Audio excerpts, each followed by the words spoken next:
Hi everyone, my name is Matthew, and today I'll be presenting with Ben on the topic of Signal and PGP end-to-end encryption protocols. What is an end-to-end encryption protocol? This is a protocol where messages between two parties cannot be read by adversaries intercepting the content. Why is it used?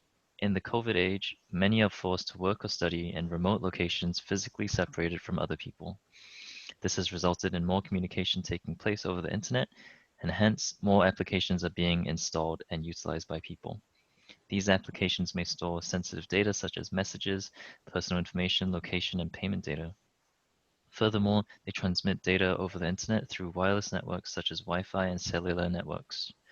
Due to the rapid development of technologies in the digital age, individuals and corporations are more reliant on secure communications to offer their services. Hence, encryption through cryptography is necessary to keep sensitive data used by these applications private while in transmission. In terms of who uses it, almost everyone that communicates over the internet, which includes individuals, governments, and corporations. Where is it used? These protocols are largely used in messaging and email applications. So the first protocol that we'll be discussing today will be the Signal protocol. The Signal protocol provides end-to-end encryption through a three-stage process: an initial key exchange using the extended triple Diffie-Hellman protocol with an asymmetric and symmetric ratchet stage, where ratcheting is a technique where session keys are changed upon a message being sent. Moxie Marlinspike founded Open Whisper Systems, where the development for this protocol started in 2013. TextSecure was the first prototype of this protocol, where it was based on the use of an ephemeral key exchange that was introduced by the off-the-record protocol. This is where a fresh Diffie-Hellman shared secret is established between two users every time there is a key exchange. So the diagram above shows an example of how the Signal protocol works. This can be split into four stages: registration, session setup, asymmetric ratchet stage, and symmetric ratchet stage. During the registration stage, both Alice and Bob register their identity to a pre-key bundle with the server. This pre-key bundle consists of a long-term identity key, a medium sign pre-key, and ephemeral public keys.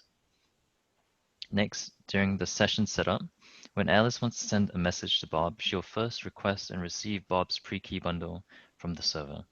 Alice uses the set of keys to establish an initial symmetric encryption key, which is better known as an extended triple Diffie-Hellman key agreement protocol. Alice will then pass the newly established key through a key derivation function in order to obtain a root, chain, and message key. When sending a message to Bob, Alice will send the message encrypted with the message key, her ephemeral public key, and ratchet key. Bob will then request and receive Alice's pre-key bundle from the server to derive the following root, chain, and message key that is identical to the set Alice generated in order to decrypt the message. In this case, an asymmetric ratchet stage occurs when Bob wants to send a message to Alice after having just received her message. Bob generates a new ephemeral public key and ratchet public key. He'll then pass Alice's ratchet key and his ratchet key through a key derivation function to get a new chain and message key. After which, Bob can then send a reply encrypted with the new message key along with the ratchet key he just generated.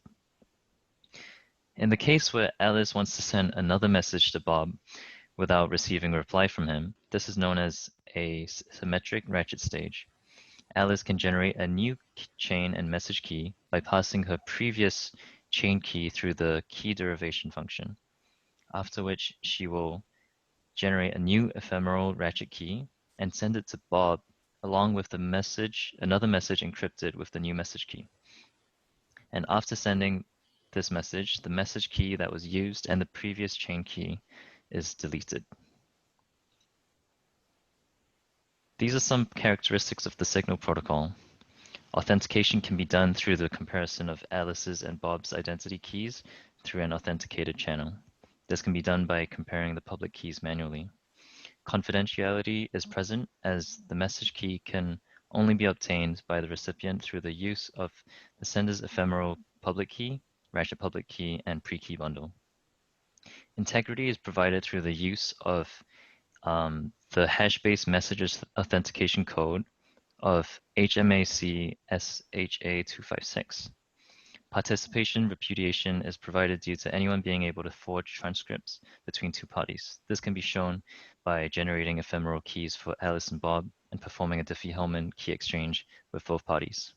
Forward secrecy is provided for individual messages due to the use of different ratchets being passed through the key derivation function. The second protocol that we'll be discussing today is the PGP protocol. PGP is a public key cryptography system that aims to allow a sender to securely send a message to his recipient and also allow the recipient to verify the authenticity and integrity of the message.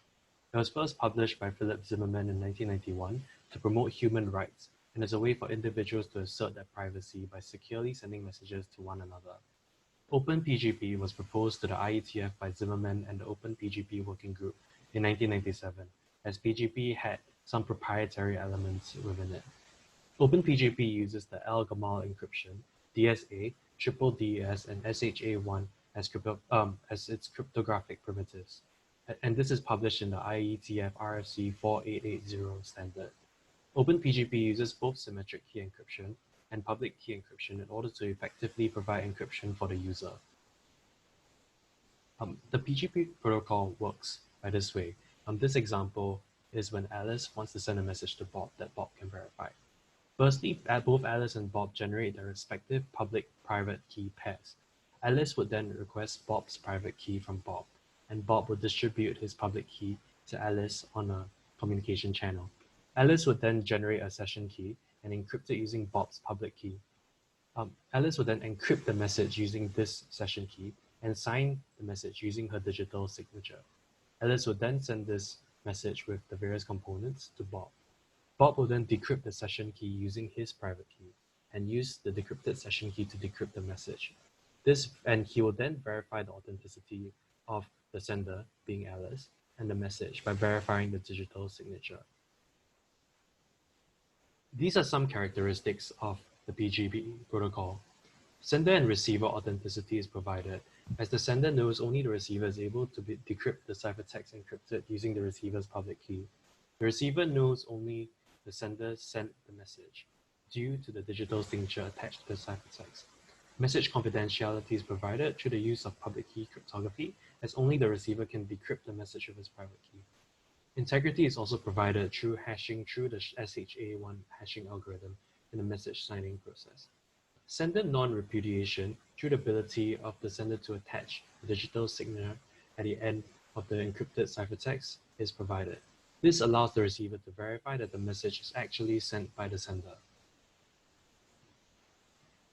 When comparing PGP and Signal, PGP does not have forward secrecy, unlike Signal, and there's no protection over messages sent over previous sessions if the session key is obtained by an adversary. PGP is also prone to serendipitous forwarding attack, where A sends a signed message to B without a destination validation, and B can decrypt the message and re-encrypt A's signed message and send it to C, where C believes the message is intended for him.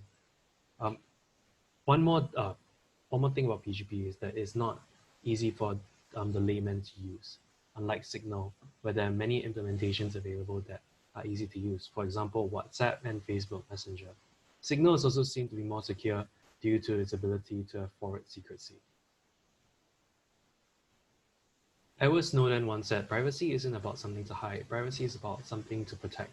And that's who you are. That's what you believe in. That's who you want to become. Privacy is the right to the self. Privacy is what gives you the ability to share with the world who you are and on your own terms."